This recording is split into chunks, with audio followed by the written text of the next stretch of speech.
যাকে ৪টা বছর ভালোবেসে তারপর বিয়ে করেছিল মীরা, সেই লোকটাই আজ দ্বিতীয় বিয়ে করে বউ নিয়ে মীরার মুখোমুখি দাঁড়িয়ে আছে। প্রান্তর পাশে দাঁড়িয়ে আছে ওর নতুন বউ, কনের সাজে। মীরা একবার হতভম্ব চোখে প্রান্তকে দেখছি, তো আরেকবার ওর পাশে দাঁড়িয়ে থাকা মেয়েটাকে। ওর হাত পা থরথর করে কাঁপছে এই দৃশ্য দেখে।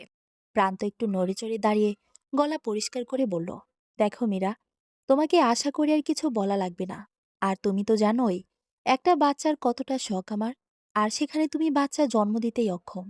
এমত অবস্থায় আমার যা সঠিক মনে হয়েছে তাই করেছি। এতক্ষণ মীরা নিজের চোখের পানি আটকে রাখতে পারলেও প্রান্তর কথাগুলো শুনে ওরা নিজের চোখের পানি নিয়ন্ত্রণ করতে পারল না। এই লোকটাকে নাকি ও ভালোবেসে বিয়ে করেছে। ভাবতেই নিজের প্রতি ঘৃণা হচ্ছে মীরার। ও আর এক মুহূর্ত ওখানে দাঁড়িয়ে না থেকে দৌড়ে নিজের রুমে চলে যায়। মীরা নিজের রুমে এসে দরজা বন্ধ করে বেলকনির মেঝেতে বসে হাঁটুতে মুখ গুজে কান্না করে যাচ্ছে। 5 বছর হলো প্রান্তর সাথে সময় কাটিয়েছে ও। 4 বছর রিলেশনের, আর বিয়ের 1 বছর। এই 5টা বছরে মীরা একদম অপ্রতভাবে জড়িয়ে গেছে প্রান্ত নামের মানুষটার মায়ায়। প্রান্তর ক্ষেত্রেও সেম ছিল।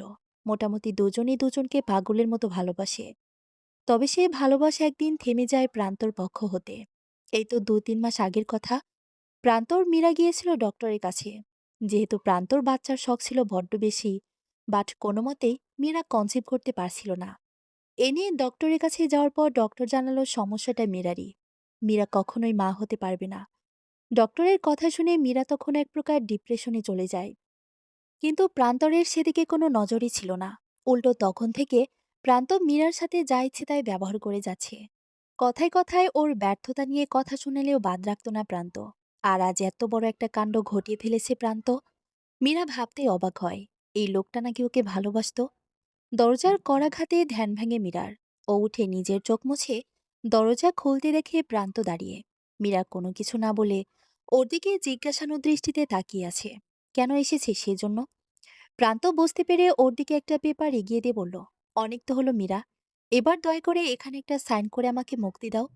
মীরা প্রান্তর হাতে থাকা পেপারটা পরখ করে বুঝল ওটা ডিভোর্স পেপার। এতেও আশ্চর্য হয়নি একটু। মীরা জানতো এরপর ওর কপালে এটাই আছে। ও তার ছেলের হাসি হেসে বলল, তুমি পোষ মেনেছ কখনো প্রান্ত, যে তোমাকে আমি মুক্ত করে দিব? তাহলে কি করে মুক্তির কথা বলছো এখন? প্রান্তর দৃষ্টি রুষ্ট। ও অন্যদিকে ফিরেই বলল, তোমার এত কথার জবাব দিতে বাধ্য নই আমি। আমার জন্য হিয়া অপেক্ষা করছে রুমে। দয়া করে ডিভোর্স পেপারে সাইন করে এখান থেকে যাও। মীরা পাশ হতে চেয়ার টেনে একদম প্রান্তর মুখোমুখি বসল। তারপর বলল, এত সহজে তো যাচ্ছি না আমি। সবকিছু জেনেই যাই। ও, হিয়া তাহলে তোমার নতুন বউ? ভালো তো। ও তোমার কলেজের ক্লাসমেট না, যার সাথে তুমি আমার কাছ থেকে লুকিয়ে রিলেশন চলাকালীন দিনের পর দিন প্রেমালাপ করে গিয়েছ? অথচ আমি অন্ধের মতো তোমাদের জাস্ট ফ্রেন্ড ভেবে কোনো প্রতিবাদ করিনি এ নিয়ে। আর আজ তুমি সুযোগ বুঝে টোপ ফেলে দিলে। বাহ প্রান্ত খান, বাহ। ও, সরি, আমার বেস্ট প্রেমিক ইন দ্য ওয়ার্ল্ড প্রান্ত খান। চিটার, ঠকবাজ, শান্তশিষ্ট মেজাজের মেয়েকে হুট করে এত রেগে যেতে দেখে প্রান্ত একটু চুপসে যায়। তবুও সেটা চেহারায় প্রকাশ না করে কঠোর গলায় শুধালো, এই, তোমাকে এত বকবক করতে বলেছি আমি? চুপচাপ যা বলছি তাই করো, না হলে খুব খারাপ হয়ে যাবে বলে দিলাম। আমি তোমার কথা মতো চলতে বাধ্য নই। প্রান্ত এবার প্রচণ্ড রেগে গেল। সে নিজের রাগ কন্ট্রোল করতে না পেরে সজোর একটা চর বসিয়ে দেয় মীরার গালে। টাল সামলাতে না পেরে মীরা চেয়ার থেকে ছিটকে খাটের কোনায় গিয়ে পড়ে। এতে মীরার কপালে বেশ খানিকটা অংশই কেটে যায়। প্রান্তর সেদিকে ভ্রুক্ষেপ নেই। ও নিজের মতো এগিয়ে এসে মীরার হাতে ডিভোর্স পেপারটা দিয়ে বলল, তোকে 1 ঘন্টা সময় দিলাম। এর মধ্যে তুই পেপারে সাইন করে আমার বাড়ি থেকে বেরোবি। না হলে তোকে ঘাড় ধাক্কা দিয়ে বের করতে বাধ্য হব আমি। বলে হনহন করে স্থান ত্যাগ করে প্রান্ত। ও চলে যেতে মীরা উঠে দাঁড়িয়ে ভ্যানিটির সামনে গিয়ে দাঁড়ায়। আয়নায় স্পষ্ট দেখা যাচ্ছে মীরার কপাল বেয়ে রক্ত পড়ছে। কিন্তু সেদিকে একটা বারের জন্য তাকায়নি তার স্বামী নামক মানুষটা। মীরা ডুকরে কেঁদে উঠল। কপালের ব্যথার জন্য না, ওর হৃদয়ের বয়ে বেড়ানো অদৃশ্য আঘাতের জন্য। বিয়ের 1 বছরে এই প্রথম প্রান্ত ওর গায়ে হাত তোলে। অথচ এর আগে কোনোদিন একটা ধমকে দেয়নি মীরাকে। মীরা ডিভোর্স পেপারটা হাতে নিয়ে কিছুক্ষণ চেয়ে থাকে। 5 বছরের ভালোবাসা, অনুভূতি, সাধনাকে কিনা একটা স্বাক্ষরের মাধ্যমে মুক্তি দিতে হবে? তাহলে এই 5 বছরের সমস্ত কথা দেওয়া, একসাথে থাকার প্রতিজ্ঞা সবকিছুই মিথ্যা ছিল। পুরুষ মানুষ তার ভালোবাসার মানুষকে ফেলে এভাবেই ছুঁড়ে ফেলে দেয় পরবর্তীতে? একবার পেয়ে গেলে এতই অনীহা চলে আসে তাদের মনে প্রিয়তমার জন্য। মীরা আর কিছু ভাবতে পারল না। ওর তীব্র মাথা যন্ত্রণা শুরু হয়। ড্রয়িং রুমের সোফায় বসে আছে হিয়া। ওর কোলে মাথা রেখে শুয়ে আছে প্রান্ত। হিয়া আলতো হাতে প্রান্তর চুল টেনে দিচ্ছে। প্রান্তর হিয়ার কোলে মাথা রেখে শুয়ে হিয়ার কপালে লুটোপুটি খাওয়া চুলগুলো হাত দিয়ে সরিয়ে দিচ্ছে। দুজন নানার কথার মধ্যে মাঝে মধ্যে হো হো করে হাসছে, মজা করছে। রুম থেকে লাগেজ হাতে বের হতে এই দৃশ্য চোখে পড়ে আর পা বাড়াতে পারল না মীরা। কেমন যেন অবশ হয়ে আসছে ওর দুপা পাবলিক প্লেসে নতুন দম্পতির এমন রোমাঞ্চকর দৃশ্য দেখে। একসময় হিয়ার নজরে আসে মীরা। ওকে দেখে হিয়া মুখ ভেঙচিয়ে বলল, দেখো তো বেবি, ওই মেয়েটা কেমন নির্লজ্জের মতো চেয়ে আছে আমাদের দিকে। ওর মতো অপয়া মেয়ের ছায়া পড়ে যেন আমাদের ওপর, সেটাই চাচ্ছে মেবিও। হিয়ার কথা মীরার কানে পৌঁছাতে অপমানে চোখ নামিয়ে ফেলে মীরা। প্রান্ত মীরার দিকে একবার আর চোখে তাকিয়ে হিয়াকে মৃদু ধমক দিয়ে ফিসফিস করে বলল, আহ, চুপ করো তো হিয়া। আপদটা বোধহয় বিদায় হচ্ছে আমাদের রাস্তা ক্লিয়ার করে, তাই যেতে দাও চুপচাপ। মীরা ওদের দিকে একবার তাকিয়ে নিজের হাতে থাকা ডিভোর্স পেপারটা নিয়ে প্রান্তরদের দিকে এগিয়ে যায়। ডিভোর্স পেপার প্রান্তর হাতে ধরিয়ে দিয়ে আবার নিজের জায়গায় ফিরে এসে লাগেজ হাতে নিয়ে আর এক মুহূর্ত দাঁড় দাঁড়িয়ে বের হয়ে যায় মীরা। ও বের হয়ে যেতেই আনন্দে উচ্ছ্বসিত হয়ে যায় প্রান্ত আর হিয়া। প্রান্ত হিয়াকে এক হাতে জড়িয়ে ধরে ডিভোর্স পেপারটা খুলে হতভম্ব হয়ে যায়। মীরা ডিভোর্স পেপারে সাইন করেনি। এর বদলে ডিভোর্স পেপারের মধ্যে ছোট্ট একটা চিরকুট রাখা। প্রান্ত ওটা খুলতে দেখতে পায় ওতে লেখা, you may accept the loss of humans but naturals will never let you go. Pranto চিরকুটটা পড়া শেষ করে ছুঁড়ে ফেলে দিয়ে সজোরে দেওয়ালে ঘুষি মেরে বলল, মীরা ডিভোর্স পেপারে সাইন করেনি, ড্যামিট। রমনার একটা নির্জন কোণ আছে, লোকজন সাধারণত ওদিকটায় যায় না। মীরা ঠিক সেই জায়গাটায় বসে একটা পুরনো ব্রেঞ্চে বসে পড়ল। দূরে কয়েকটা পাখি ডাকছে, তার বাইরে আর কোনো শব্দ নেই। নিঃশব্দ জায়গাগুলো এমনই, যেখানে মানুষের মনে জমে থাকা ব্যথাগুলো জাগ্রত হয়ে ওঠে। মীরা এতক্ষণ নিজেকে শক্ত করে রেখেছিল, কিন্তু এই নীরবতা, এই নির্জন ব্রেঞ্চ সবকিছু যেন তাকে আলতো করে ভেঙে দিল। হঠাৎই কাঁদতে শুরু করলো সে। প্রান্তর কথা মনে পড়তেই বুকটা হঠাৎ ধক করে উঠল। তখন মীরা ক্লাস 9-এ পড়ত। প্রান্ত তখন কলেজের ছাত্র। ওর 2 বছর বড়। কিন্তু চোখে মুখে এমন শান্ত ভাব যে মীরার মনে প্রথমবার অদ্ভুত এক কম্পন উঠেছিল তাকে দেখেই। প্রথম দেখা তেমন কিছু না। মীরার ভাইয়ের বন্ধুরা মিলে ক্রিকেট খেলছিল মাঠে। প্রান্ত পাশে দাঁড়িয়েছিল। মীরা সে রাস্তা দিয়ে হাঁটছিল। হঠাৎ সে হোঁচট খেয়ে পড়ে। ওর হাতের বই খাতা সব ছড়িয়ে পড়ে। তখন সবার আগে প্রান্তই ওর দিকে এগিয়ে এসে সাহায্যের হাত বাড়িয়ে দেয়। প্রান্ত চুপচাপ বইগুলো তুলে দেয়। তারপর সোজা চোখে তাকিয়ে জিজ্ঞেস করে, ভয় পেয়েছো? মীরা তখন কিছু বলতে পারেনি। তবে প্রান্তর সেই এক লাইন কথাতে কেমন একটা নিশ্চয়তা ছিল, যেন পৃথিবীতে কেউ একজন আছে মীরার জন্য, যাকে খুব বিশ্বাস করা যায়। তারপর ধীরে ধীরে কথা শুরু হলো। মাঝে মাঝে ফোনে কথা, কখনো বা হুটহাট রাস্তায় দেখা। মীরা তখন ছোট, মনে হালকা ভয় ছিল। আবার সাথে প্রান্তর জন্য কেমন একটা টানও ছিল। প্রান্ত সবসময় খুব ধীর স্বরে কথা বলতো। মীরা ছোট হওয়া সত্ত্বেও ওকে যথেষ্ট সম্মান করত প্রান্ত। এই সামান্য মুগ্ধতা নিয়ে মীরা দিনের পর দিন প্রান্তকে নিয়ে স্বপ্ন বুনে যেত। প্রান্তরের দেওয়া প্রথম চিঠিটা এখনো মীরার কাছে আছে, যেখানে নীলকালি দিয়ে খুব ছোট ছোট অক্ষরে লেখা ছিল, তোমার হাসি মুখ দেখলে আমার দিনটা ভালো যায়। তোমার ঠোঁটে যেন এই হাসিটা অমর হয়ে থাকে মিরু। মীরা এই কথাগুলো ভীষণ বিশ্বাস করত। প্রথম প্রেম মানুষকে এতটাই অন্ধ করে দেয়, যার ফলে প্রেমিকের বলা সব কথাই সত্যি লাগতো। সবকিছুই স্থায়ী মনে হয়। আর আজ আছে মানুষটাই অন্য একটা মেয়েকে বিয়ে করেছে, তার হাত ধরে হাঁটছে, হাসছে, যেমন হাসতো মীরার দিকে মুগ্ধ চোখে তাকিয়ে। অথচ এতে কোনো লজ্জা নেই, কোনো সংকোচ নেই প্রান্তর চোখে মুখে। মীরা আর কিছু ভাবতে পারল না। চারপাশের পরিবেশ হঠাৎ একটু ঠান্ডা হয়ে এলো। মীরার গাল ভিজে ঠোঁট কাঁপছে। স্মৃতিগুলো নদীর স্রোতের মতো ভেসে আছে ওর মনে। প্রান্তর মৃদু হাসি, প্রথম স্পর্শ, প্রথম হাত ধরার অনুভূতি, সবকিছু মিলিয়ে মীরা এখন একদম ভেঙে পড়েছে। মীরা কাঁদতে কাঁদতে হঠাৎ জোরে চিৎকার দিয়ে বলে উঠল, মানুষ কি সত্যি এত সহজে বদলে যেতে পারে প্রান্ত? সবাই কি তোমার মতো বেইমান? এই শহরে কি সত্যিকারের ভালোবাসা বলতে কিছুই নেই? রমনার সন্ধ্যা যেন গম্ভীর হয়ে এলো মীরার আত্মচিৎকারে। বিকেলের স্নিগ্ধ আলোটা আজ একটু বেশি শান্ত মনে হলো আদিবের কাছে। দীর্ঘ অফিস ঘন্টা শেষে যেন বুকের ভেতর জমে থাকা ক্লান্তি তাকে নীরবে টেনে আনলো রমনাতে। এই জায়গাটার একটা অদ্ভুত টান আছে ওর কাছে। তাই তো সময় পেলেই আদিব রমনাতেই ছুটে আসে। আদিবের কাছে কোলাহল একদম ভালো লাগে না।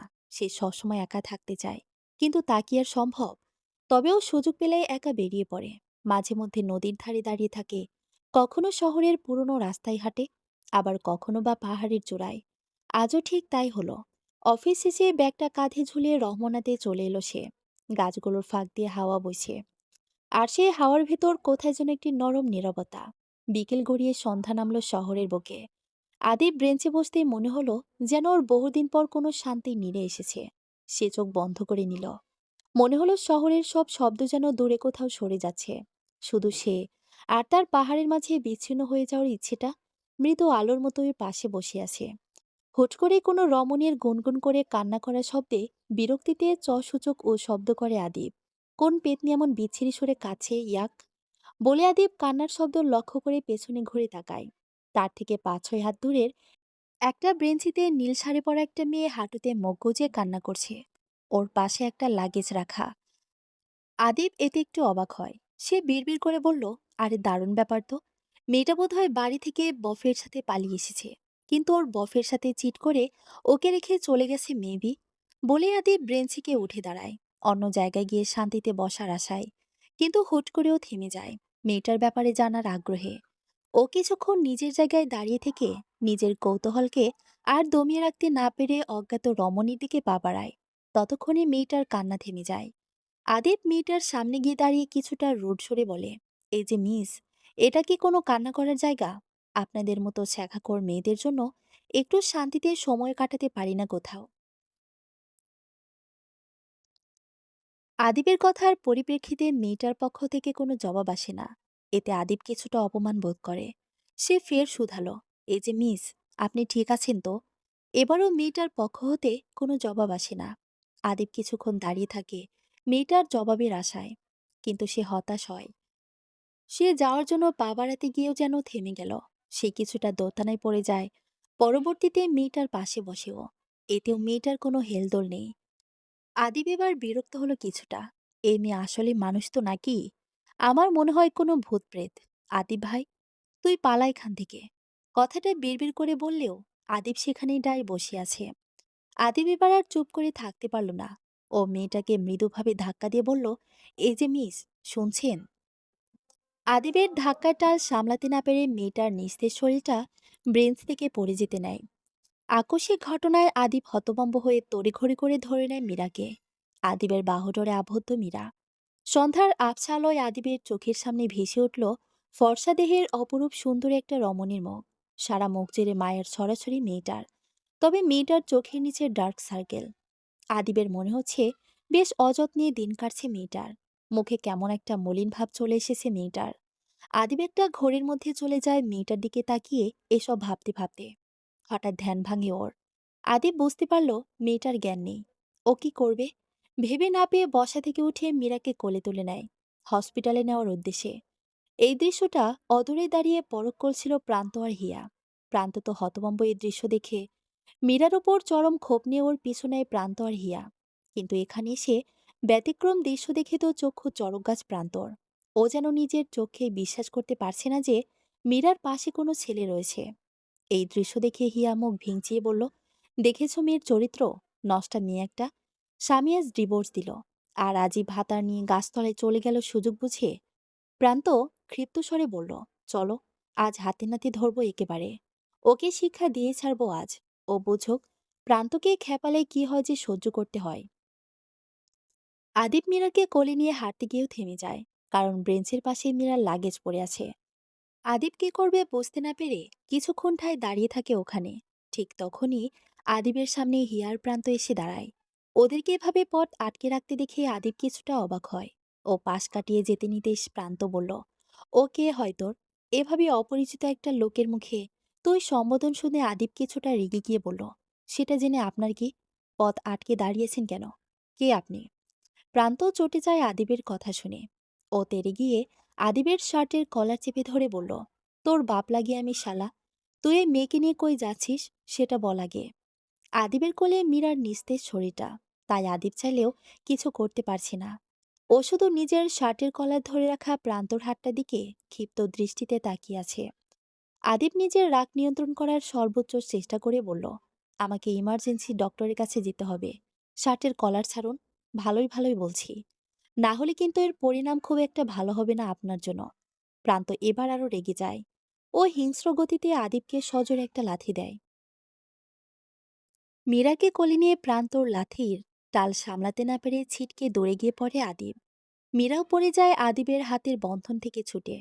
আদিব এবার প্রচণ্ড রেগে যায়। আদিব মাটিতে হাত থেকে ভর দিয়ে উঠে দাঁড়ায়। প্রান্ত আবারও এগিয়ে আসছে ওর দিকে। এবার আর আদিব থামল না। সে মীরার দিকে এক সেকেন্ডের জন্য তাকে নিশ্চিত হলো মেয়েটা শ্বাস নিচ্ছে। তারপর সে ধীরে ধীরে উঠে দাঁড়ালো।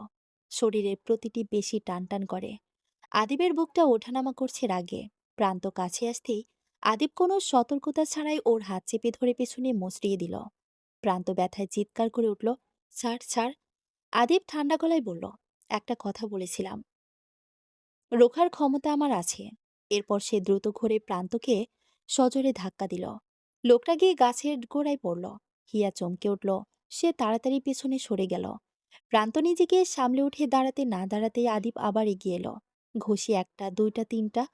প্রান্ত আদিবের হাত থেকে নিজেকে বাঁচানোর চেষ্টা করল, কিন্তু আদিবের হাতে সে কাগজের মতো হালকা।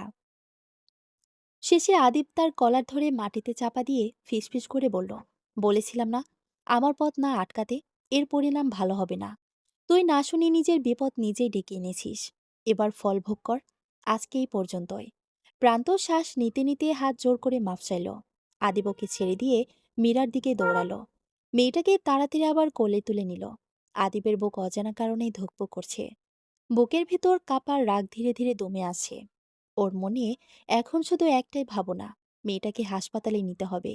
এখনই হাসপাতালের করিডরে ঢুকতে মানুষের গন্ধ, ওষুধের গন্ধ সব মিলেমিশে মাথা ঘুরিয়ে দেওয়ার মতো অনুভূতি আদিবের। ও মেয়েটাকে কোলে নিয়ে কাউন্টারের সামনে দাঁড়ালো। ডিউটি ডাক্তার মীরার দিকে একবার তাকিয়ে সিরিয়াস মুখে বলল, রোগীকে ভেতরে নিন। এভাবে জ্ঞান হারানোটা তো ভালো লক্ষণ না। মেয়েটাকে স্ট্রেচারে তোলা হলো। আদিব কেবল দূর থেকে দেখল মীরা চোখ বুজে আছে। মুখটা একদম ফ্যাকাশে, যেন কারো অসময়ে ঝরে যাওয়া কাগজের ফুলও। কিছুক্ষণ পর ডাক্তার কেবিন থেকে বেরিয়ে এসে বললেন, রোগী খুব দুর্বল। শরীরের ওর মানসিক চাপ জমেছে অনেকদিন ধরে। অতিরিক্ত চিন্তায় জ্ঞান হারিয়েছে। খাওয়া দাওয়ার প্রচণ্ড অনিয়ম করেছে মেয়েটা। আর আপনি হাজবেন্ড হয়ে সেসবের বিন্দুমাত্র দেখভাল করছে না। অদ্ভুত তো। এভাবে যদি চলতে থাকে তাহলে মেয়েটার অবস্থার অবনতি হবে। ডক্টরের কথা শুনে থতমত খেয়ে যায় আদিব। তবুও সে এক সেকেন্ডে দেরি না করে বলল, এখন থেকে যত্নে রাখবো। ডাক্তার চশমার ফ্রেম ঠিক করে তাকে আরেকবার দেখে নিলেন। মুখে হালকা হাসি টেনে ডক্টর বললেন, ঠিক আছে, ওর খেয়াল রাখবেন। মেয়েটা এখনো বাচ্চা, মনে একটু কোমলতা আছে। ডক্টরের কথা শুনে আদিব হাসার চেষ্টা করে। তারপর সে মীরার কেবিনের দিকে পা বাড়ায়। কেবিনের দরজাটা আস্তে খুলতেই হালকা অন্ধকার চোখে পড়ল আদিবের। জানালা দিয়ে রাতের শহরের ফোঁটা ফোঁটা আলোয় সে বিছানার এক কোণে পড়ল। সেখানেই শুয়ে আছে মীরা। এই হালকা আলোয় বেডের মধ্যে মীরার আটসাট ছড়িটা চোখে পড়ে ওর। মেয়েটা ঘুমাচ্ছে, চোখ দুটো বন্ধ। লম্বা পাপড়িগুলো থমকে আছে। চুলের কটা গোছা মাটিতে ছড়িয়ে পড়ে বেডের চাদরে আঁকেবুকে এঁকেছে। আদিব দরজার পাশে দাঁড়িয়ে ওর দিকে তাকিয়ে রইল বেশ কিছুক্ষণ। সে যেন কোনো একটা অদ্ভুত ঘোরের মধ্যে চলে গিয়েছে ওর দিকে তাকিয়ে।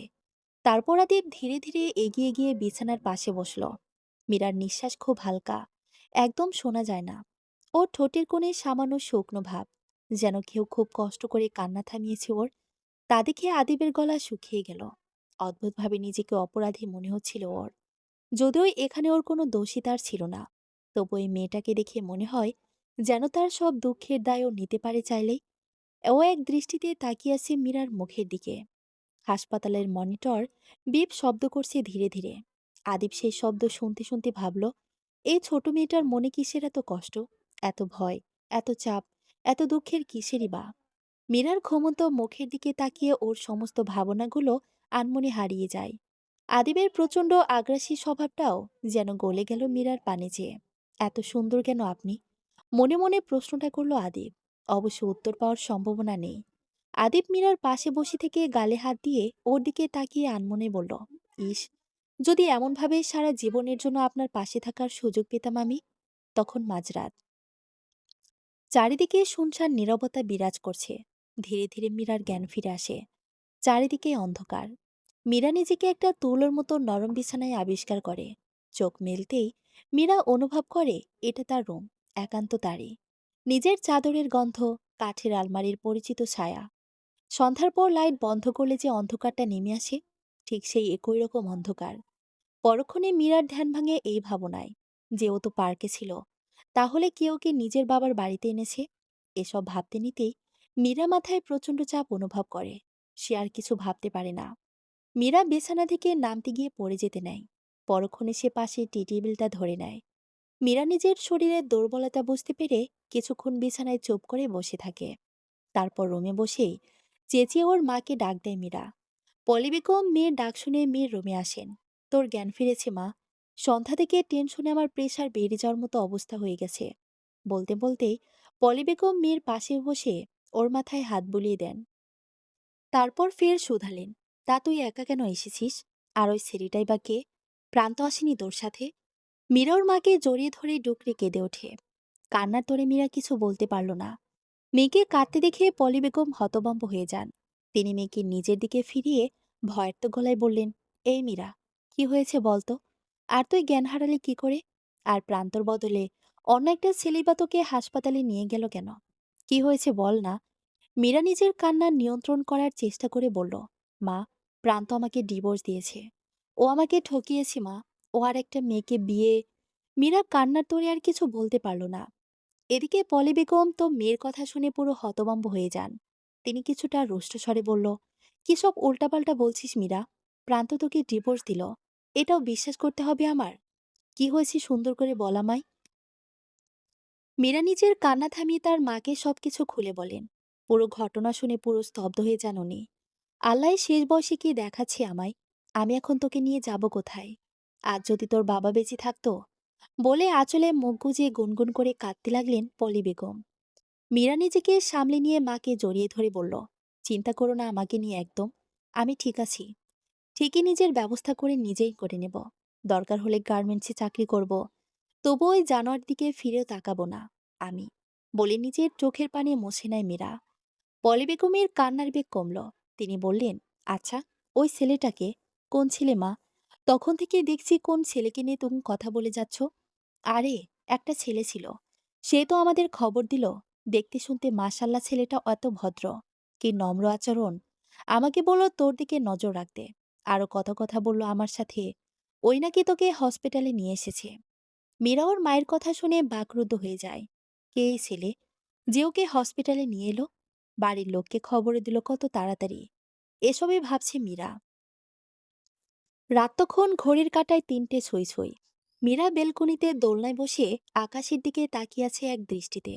স্মৃতিরা ধীরে ধীরে ভেসে আসছে মীরার মনের কিনারে।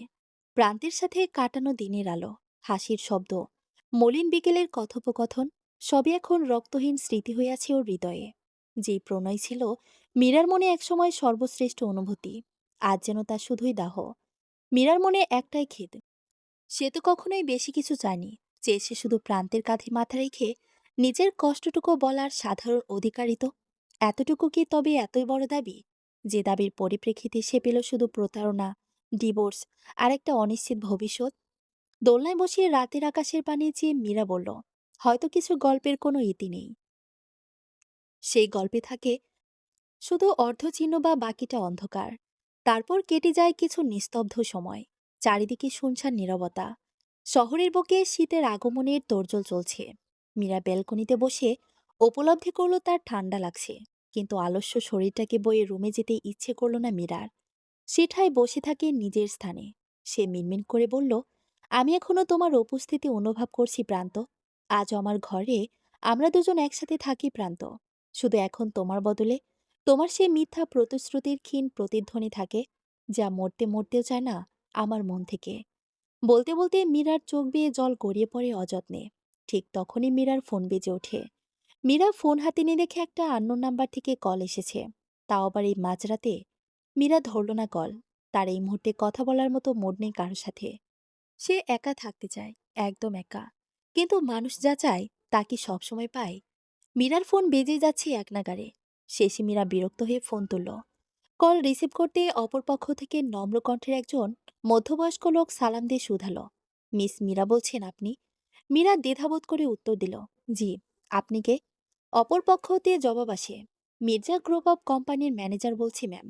আপনি মেবি আমাদের একটা জবের বিজ্ঞাপনের ঘোষণা দেখে আমাদের ইনফর্ম করেছেন যে আপনি জবটা করতে ইন্টারেস্টেড। আপনাকে কাল 10টায় একবার আমাদের কোম্পানির ধানমন্ডির ব্রাঞ্চে একবার স্যারের সাথে দেখা করে একটা ইন্টারভিউ দিতে হবে। তাই আর কি আপনাকে ইমার্জেন্সি কল করা। মীরা একটু অবাক হয়। এত রাতে কোন কোম্পানির ম্যানেজার তাকে কল দিল সেটা ভেবে।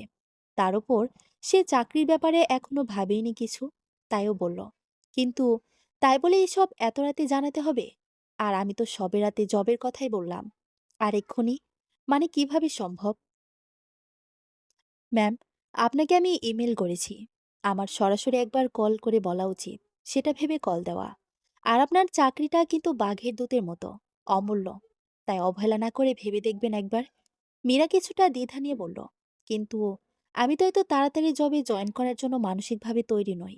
আপনারা বরং অন্য কাউকে দেখেন এত আর্জেন্ট হলে। ম্যাম, ভেবে দেখবেন। ছোট স্যার নিজে আপনার বায়োডাটা চেক করে আপনার ইন্টারভিউ নিতে ইন্টারেস্ট দেখিয়েছেন। তাহলে ভাবুন, আপনার কত ভাগ্য। আশা করি আপনি বোকা নন। ভেবে দেখবেন, সুযোগটা হাতছাড়া না করে। বলে কট করে কল কেটে দেয় লোকটা। মীরা পড়ল বিপাকে। ওই এই পরিস্থিতিতে কি করে ইন্টারভিউ দিবে এসব ভেবে। শেষে সে মিনমিন করে বলল, চলে যাক এসব জব। পারবো না এত জরুরি কিছু করতে। সকাল প্রায় 9:30 বাজে। অ্যালার্মের শব্দে ঘুম ভাঙে মীরার। ঘুম ভাঙতেই মাথার প্রচণ্ড ব্যথা অনুভব করল মীরা। কাল সারা রাত তো ঘুমায়নি মীরা।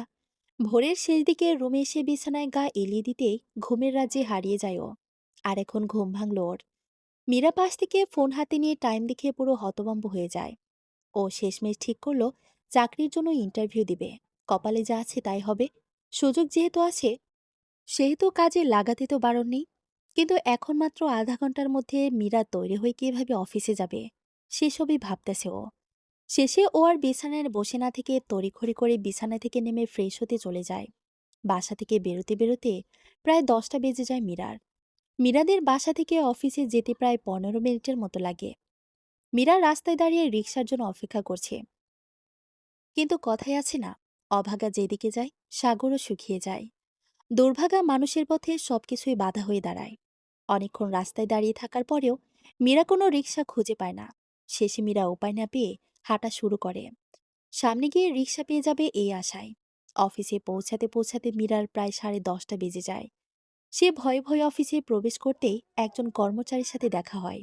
লোকটা ওকে দেখে এগিয়ে এসে বলল, কি দরকার? কে আপনি?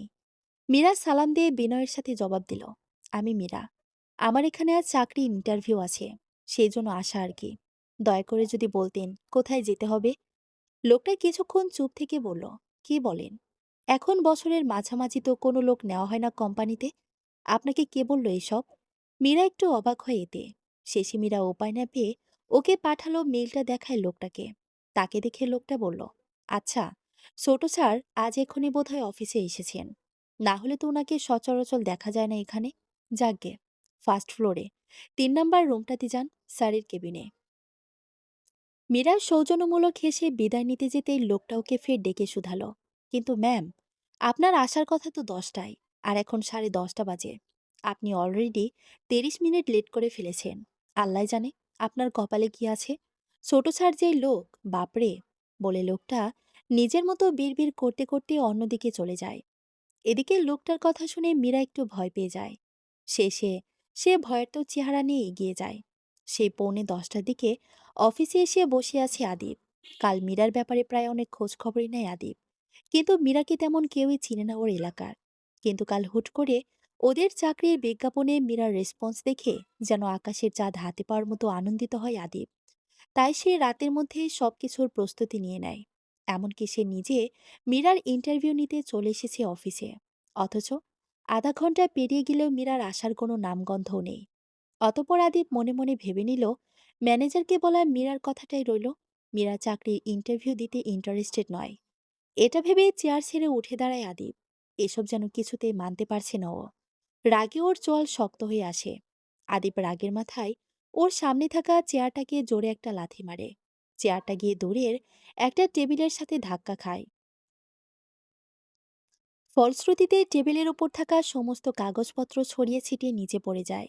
মুহূর্তের মধ্যেই আদিবের সাজানো গোছানো কেবিনটা পুরো এলোমেলো হয়ে যায়। আদিব সেদিকে না তাকিয়ে বের হতে নেয়। ও দরজা খুলে বের হতে নিতেই হুট করে একটা মেয়ের সাথে ধাক্কা খায়। মেয়েটা ছিটকে পড়ে নিচে। এমনিতেই আদিবের মেজাজ খারাপ ছিল, তার উপরে এই কাণ্ডে তো আরো রেগে মেগে আগুন। চেঁচিয়ে বলল, এই সমস্যা কি? দেখে চলতে পারেন না? আর অনুমতি না নিয়ে যে আমার কেবিনে ঢোকা নিষেধ, জানেন না? বলতে বলতে মেয়েটার দিকে তাকাতে হতভম্ব আদিব। আরে, এ যে মীরা! ওকে দেখে তো আদিবের চক্ষু চড়ক গাছ। মেয়েটার নিচ থেকে উঠতে উঠতে বলল, সরি সরি, আমি নক করে আসতাম, কিন্তু এর আগে আপনি বের হয়ে এসেছেন, তাই। মীরার দিকে তাকিয়ে যেন আদিবের সমস্ত রাগ গায়েব হয়ে গেছে। ও নিজেকে সামলিয়ে থমথমে গলায় শুধালো, মিস মীরা, রাইট? জি স্যার। প্রথম দিনই কিন্তু আমি এতটা গাফিলতি মেনে নিতে পারছি না। আমাকে আপনি অলরেডি 30 মিনিট অপেক্ষা করিয়ে রেখেছেন। সে যাই হোক, ভেতরে আসুন। আমার বেশি সময় নেই হাতে। মীরা ওর সামনে থাকা ব্যক্তিটার কথা শুনে যেন হাঁপ ছেড়ে বাঁচে। ও ভেবেছে ওকে কি নাকি কথা শুনে দেয় বস, কিন্তু তেমন কিছুই তো হলো না। সে এসব ভাবতে ভাবতে ওর বসের কেবিনে প্রবেশ করে। পুরো রুমটা কেমন এলোমেলো হয়ে আছে, চারপাশে কাগজপত্র পড়ে আছে। এসব দেখে মীরা একটু অবাক হয়। মীরাকে এভাবে চারপাশ তাকাতে দেখে আদিব খানিকটা লজ্জা পায় নিজের কর্মকাণ্ডে। পরক্ষণে আদিব চেয়ার টেনে বসে মীরাকেও বসতে বলল। তারপর মীরা বসে কিছুটা ইতস্তভাবে বলল, স্যার, আমি তো চাকরি নিয়ে এক্ষুনি কিছু ভাবিনি, তাই এসব সম্পর্কে আমি তেমনভাবে রিসার্চও করিনি, তাই এখন কনফিউজড। কে ইন্টারভিউ দিব? মীরার কথা শুনে আদিব কিছুক্ষণ ভাবভঙ্গিতে চুপ থেকে বলল, আচ্ছা, আমাদের কাজ সম্পর্কে এক্ষুনি কিছু জিজ্ঞেস করব না, তবে দৈনন্দিন জীবনের কিছু বেসিক প্রশ্ন তো করতে পারি নাকি? আদিবের কথা শুনে মীরা খুশি হয়ে যায়। সে ছোট করে জবাব দেয়, জি স্যার, নিশ্চয়ই। আদিব কিছুক্ষণ ভেবে বলল, আচ্ছা মিস মীরা, আপনার কাছে ভালোবাসার সংজ্ঞা কি? আদিবের প্রশ্নে মীরা কিছুটা অপ্রস্তুত হয়ে পড়ে। ভালোবাসার প্রসঙ্গ আসতেই ওর চোখের সামনে প্রান্তরের মুখটা ভেসে ওঠে। মীরা কিছুটা ঘোর লাগা কণ্ঠে বলতে লাগলো, ভালোবাসার কোনো নির্দিষ্ট সংজ্ঞা নেই, তবুও বলি, ভালোবাসাকে আসলে কোনো সংক্ষিপ্ত সংজ্ঞার খোপে বন্দি করে রাখা যায় না। এটা কিছুটা প্রাচীন নীল আলো ছায়া রাতের মতো, যেখানে টেপ রেকর্ডারের ক্ষীণ শব্দে রং বেরঙের অনুভূতি নীরবে ঘুরে ফিরে বাঁচতে থাকে আমাদের মনে।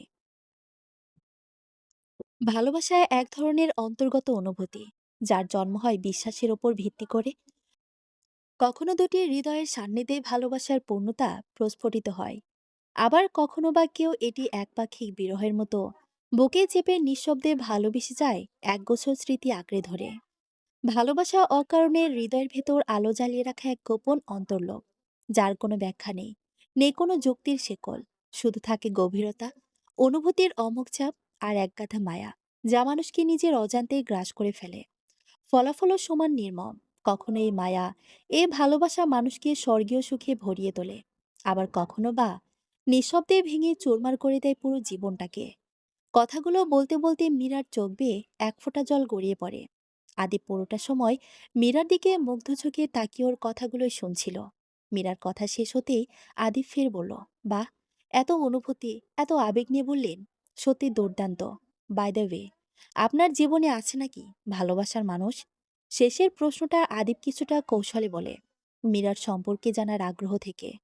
মীরা কিছুক্ষণ থেমে ছোট করে জবাব দিল, জি, আছে। মীরার এই ছোট্ট জবাবে যেন আদিবের কালকে থেকে দেখা সব স্বপ্ন ভেঙে চুরমার হয়ে যায়। মীরার কথা শুনে রীতিমতো হাত পা থরথর করে কাঁপতে শুরু করে আদিবের। সকালে মৃদু আলো চোখে পড়তেই ঘুম ভেঙে যায় প্রান্তর। চোখে মুখে তার ক্লান্তি। ঘুম থেকে ওঠার ইচ্ছে না থাকলে চোখ মেলে তাকায়ও।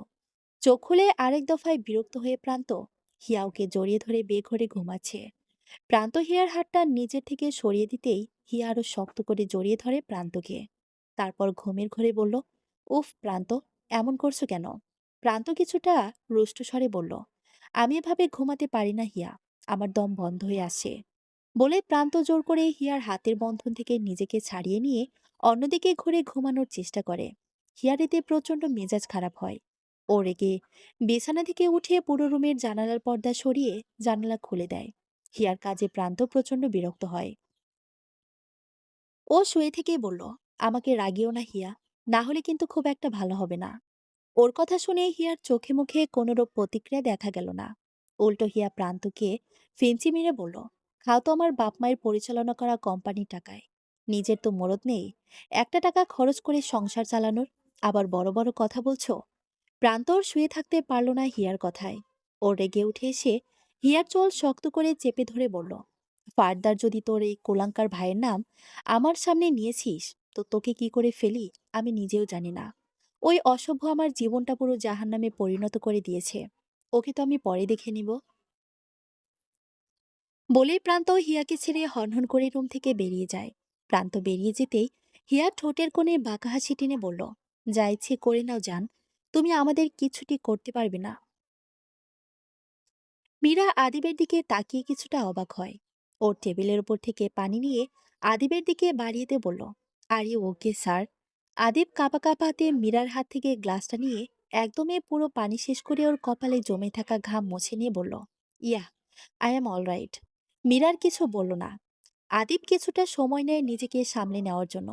তারপর বলল, আপনি এখন আসতে পারেন মিস মীরা। বাকি সব আমার ম্যানেজার আপনাকে মেইল করে বা কলে জানিয়ে দেবে। বলে আদিব মীরার জবাবের আশায় না থেকে চেয়ার থেকে উঠে হনহন করে বেরিয়ে যায় ওর কেবিন থেকে। এদিকে আদিবের আচরণে হতভম্ব হয়ে যায় মীরা। ও বিড়বিড় করে বলল, এ কোন পাগলের পাল্লায় পড়লাম রে বাবা? এ নাকি আমার বস? এর মধ্যে তো বসের বয়ের ব্যক্তিত্ব নেই দেখছি। মীরা অফিস থেকে বের হতে নিতেই প্রান্তর মুখোমুখি পড়ে। আকস্মিক প্রান্তকে নিজের সামনে দেখে পুরো থমকে যায় মীরা। প্রান্ত মীরাকে দেখে একটু অবাক হয়, তবে কোনো কথা বলল না। মীরা নিজে থেকেই বলল, আমার উপরে নজর রাখছো নাকি? আমার দিন কি এতই খারাপ যাচ্ছে? তোমার মতো মেয়ের উপর নজর রাখতে হবে? মনে রেখো। প্রান্ত এক্সপায়ার জিনিসের দিকে ফিরেও তাকায় না। এর মধ্যে একজন কর্মচারী মীরার দিকে এগিয়ে এসে বলল, কোনো সমস্যা ম্যাম? মীরা বলল, না। লোকটি ফের বলল, স্যার বলল আপনাকে বাসায় পৌঁছে দিতে, চলুন। লোকটার কথায় মীরা আর প্রান্ত দুজনেই অবাক হয়। মীরা জিজ্ঞাসানু দৃষ্টিতে লোকটার দিকে তাকিয়ে বলল, কোন স্যার? কিসের স্যার? আর কেনই বা? লোকটা মিনমিন করে বলল, ছোট স্যার বলল ম্যাম। প্রান্ত দুহাতে জোরে তালি দিয়ে কটাক্ষ করে বলল, বাহ রে, আমার সতী সাবিস্তি স্ত্রী, এ তার পরিচয়। নোংরামি করে বেড়াচ্ছে রাস্তাঘাটে। প্রান্তর কথা শুনে আগে মীরার কান গরম হয়ে যায়। ও সজোরে প্রান্তর গালে একটা চড় দিয়ে বলল, এই চড়টা তুমি ডিজার্ভ করো। আর শোনো, আমি তোমার কিসের স্ত্রী? হ্যাঁ, কোন অধিকারে তুমি আমাকে স্ত্রী বলছো? লজ্জা লাগছে না? সেদিন তো খুব ডিভোর্স পেপারে সাইন করে দিয়েছো, আবার আসো আমার ব্যক্তিগত জীবন নিয়ে কথা বলতে। প্রান্ত ওর গালে হাত দিয়ে অবাক কণ্ঠে বলল, মীরা। মীরা চেঁচিয়ে বলল, খবরদার, তুমি তোমার ওই মুখে আমার নাম নিবে না। আর সবাইকে নিজের মতো ক্যারেক্টারলেস ভেবো না দয়া করে। ততক্ষণে এখানে আদিবেশে উপস্থিত হয়। মীরার প্রান্তর পুরো কথোপকথন শুনে অবাক হয়ে যায় ও। আদিব পরিস্থিতি সামাল দিতে বলল, কি হচ্ছে এখানে? আদিবকে এখানে দেখে মীরা শান্ত হওয়ার চেষ্টা করে, তবুও পারছে না। ও রীতিমতো রাগে কাঁপছে। প্রান্তকে চিনতে অসুবিধা হয় না আদিবের, তবুও চুপ করে থাকে। কিন্তু ও অবাক হয় এটা ভেবে যে মীরার প্রাক্তন স্বামী হলো সামনে দাঁড়িয়ে থাকা ছেলেটি, আর মীরা একজন ডিভোর্সি নারী। আদিবের যেন সব মাথার ওপর দিয়ে যাচ্ছে। আদিব মীরার দিকে তাকিয়ে বলল, আপনি গিয়ে গাড়িতে বসুন মিস মীরা, আপনাকে নিরাপদে বাসায় পৌঁছে দেওয়া হবে। এটা সিনকেট করার জায়গা না। মীরাও মেনে নেয় আদিবের কথা। ও মূলত প্রান্তর উপর রেগে গাড়িতে গিয়ে উঠে বসে। মীরা চলে যেতেই প্রান্ত বলল, এই, তুই বারবার আমাদের মধ্যে আছিস কেন? হ্যাঁ, কি সম্পর্ক তোর মীরার সাথে? ওর গোপন প্রেমিক নাকি? আদিব মেকি হেসে বলল, তোর দেখছি আবার মার খাওয়ার শখ জেগেছে। তা যে মেয়েকে ডিভোর্স দিয়ে দিয়েছিস, তার পিছনে এমন কুত্তার মতো ছুটছিস কেন? আর আমি ওর প্রেমিক হলেও বা তোর কি? প্রান্ত ক্ষিপ্ত স্বরে বলল, এটা আমার আর মীরার মধ্যকার ব্যাপার। নেক্সট টাইম ওর পাশ ঘেঁষার চেষ্টা করবি তো খুব খারাপ হবে। আদিবের প্রচন্ড রাগ হয় প্রান্তর কথা শুনে। ওর প্রান্তর গালে একটা চড় দিয়ে বলল, কি করবি না হলে? দুই নৌকায় পা দেওয়ার চেষ্টা করিস না, এর ফল খুব ভালো হবে না। আমি মীরার সাথে যা ইচ্ছে তাই করব। তোর কোনো অধিকার নেই ওকে নিয়ে আর কোনো কথা বলার মাইন্ড ইট। নিজের নতুন শিকারীকে নিয়ে থাক শুয়োরের বাচ্চা। প্রান্তর আগে আদিবের শার্টের কলার চেপে ধরে বলল, তা তুই বলার কে রে? কে তুই, হ্যাঁ? মির্জা গ্রুপ অফ কোম্পানির মালিক আদিব মির্জা। তুই যার অফিসে দাঁড়িয়ে আমার কলার চেপে ধরছিস, অয় আমার বাপ লাগে, বাপ। বলে আদিব নিজের কলার থেকে প্রান্তর হাতটা চো মেরে সরিয়ে দিয়ে ডোন্ট কেয়ার ভাব নিয়ে বেরিয়ে যায় অফিস থেকে। মীরা গাড়িতে বসে আছে। গাড়িতে কোনো ড্রাইভার নেই। কিন্তু আদিত্য বলল যে ওকে বাসায় পৌঁছে দেওয়া হবে। তাহলে কোথায় গেল গাড়ির ড্রাইভার? মীরা আবার প্রচণ্ড বিরক্ত হয়। অনেকক্ষণ অপেক্ষা করার পর মীরা ঠিক করে ও গাড়ি থেকে নেমে যাবে। যেই ভাবা সেই কাজ। শালা, রকচটা হনুমান, প্রথম দিনে আমার মেজাজ খারাপ করে দিয়েছে। কথাটা বলতে বলতে গাড়ি থেকে নেমে নিজের সামনে দাঁড়িয়ে থাকা ব্যক্তিকে দেখে ভয়ে পুরো চুপসে যায় মীরা। মীরার সামনে ভ্রু কুঁচকে দাঁড়িয়ে আছে আদিব। ও কিছুটা রুষ্টস্বরে বলল, মিস মীরা, আপনি কি আমাকে কিছু বললেন নাকি? আদিবকে নিজের চোখের সামনে দেখে ভয়ে ঘাবড়ে যায় মীরা। ও তো নিছক মজা করে ওই কথা বলেছে। কে জানতো সেটা যে আদিবের কানে পৌঁছে যাবে। মীরা পরিস্থিতি সামাল দিতে বলল, আরে না না স্যার, আমি আপনাকে নিয়ে কিছু বলতে পারি নাকি উল্টাপাল্টা? উল্টাপাল্টা মানে? মীরা পড়ল এবার বিপাকে। নিজের কথার জালে নিজে ফেঁসে যাচ্ছে। তাই সে পা বাড়িয়ে জবাব দেয়, আমি বাসায় যাচ্ছি স্যার, আমার লেট হয়ে যাচ্ছে। মীরা দ্রুত গতিতে চলে যেতে নেয়। আদিব ওর কথা শুনে ওই জায়গায় বুকে হাত গুজে ঠায় দাঁড়িয়ে থেকে শুধালো, মিস মীরা, আপনি কি চান আমি আপনার চাকরি হওয়ার আগে নট করে দেই? আদিবের কথা কানে পৌঁছাতেই মীরার পা থেমে যায়। ও আর এগোতে পারল না। সে কাচুমাচু করে পেছনে ঘুরে আদিবের দিকে চাইল। বলল অসহায় কণ্ঠে, না না স্যার, এমন করবেন না প্লিজ। চাকরিটা আমার খুব প্রয়োজন। আপনি তো আশা করি মোটামুটি বুঝে গেছেন আমার পরিস্থিতি সম্বন্ধে। মীরার অসহায় মুখ আর ওর বলা কথা শুনে আদিবের খুব মায়া হলো। তবুও সেটাও নিজের চেহারায় প্রকাশ না করে বলল, আপনার আশেপাশে তো দেখছি ওই লোকটা ঘুরঘুর করছে। আপনার একা যাওয়া উচিত না। গাড়িতে বসুন, আমি পৌঁছে দিচ্ছি। মীরা আপত্তি জানিয়ে বলল, কিন্তু স্যার। আদিবকে কথার মাঝখানে থামিয়ে দিয়ে বলল, আবার কিন্তু? মীরা চুপ করে যায়। ও অনিচ্ছায় গাড়িতে গিয়ে বসে। আদিব গিয়ে বসে পড়ে গাড়িতে। গাড়ি তার আপন গতিতে চলছে, ব্যস্ত মিরপুরের রোড ধরে। মীরা আর আদিব পাশাপাশি বসে আছে। আদিব ড্রাইভ করছে আর মীরা জানালা দিয়ে বাইরের দিকে তাকিয়ে আছে। দুজনের মধ্যে নীরবতা বিরাজ করছে। কারো মুখে কোনো কথা নেই। একসময় নীরবতা কাটিয়ে আদিব বলল, এই অল্প বয়সে ডিভোর্স? অ্যারেঞ্জ ম্যারেজ নাকি? আদিবের প্রশ্ন শুনে মীরা বাহিরে থেকে চোখ সরিয়ে আদিবের দিকে তাকায়। তারপর কিছুক্ষণ চুপ থেকে ক্ষীণ সুরে বলল, বউ হিসেবে আমি পারফেক্ট নই। ডিভোর্স তো হবে। আর আমাদের লাভ ম্যারেজ। 4 বছরের রিলেশনের পর 1 বছর হলো বিয়ে করেছি ওকে। মীরার কথা শুনে আদিব পুরো হতবম্ব। মানে এত বছরের রিলেশনের পূর্ণতার পর বিচ্ছেদ? ও তো ভেবেছিল হয়তো পারিবারিক বিয়ে। দুজনের মেন্টালিটি মেলেনি, যার জন্য বিচ্ছেদ হলো ওদের। কিন্তু আদিব কিছুটা অবাক হয়ে আগ্রহের সঙ্গে জানতে চাইল, কি বলেন? রিলেশনের পর বিচ্ছেদ? এটা সম্ভব? কি হয়েছে? না মানে যদি মাইন্ড না করেন তাহলে বলতে পারেন। মীরা আদিবের থেকে চোখ সরিয়ে বাহিরের দিকে তাকায়। কিছুক্ষণ কেটে গেলেও মীরা কোনো জবাব দেয় না। পরক্ষণে আদিব হতাশ কণ্ঠে বলল, আচ্ছা বলতে হবে না অস্বস্তি লাগলে। মীরা বাহিরের দিকে তাকিয়ে বলতে লাগলো, এত বছরের রিলেশন তো ঠিকই ছিল। সবকিছুই ভালোভাবে চলছিল। তারপর আর কি? পরিবারের বিরুদ্ধে গিয়ে তাকে বিয়ে করলাম। তার বেকারত্বের সময় পাশে ছিলাম। মেন্টালি সাপোর্ট দিতাম। আর তারপরে আমি এখন তার পথের কাঁটা।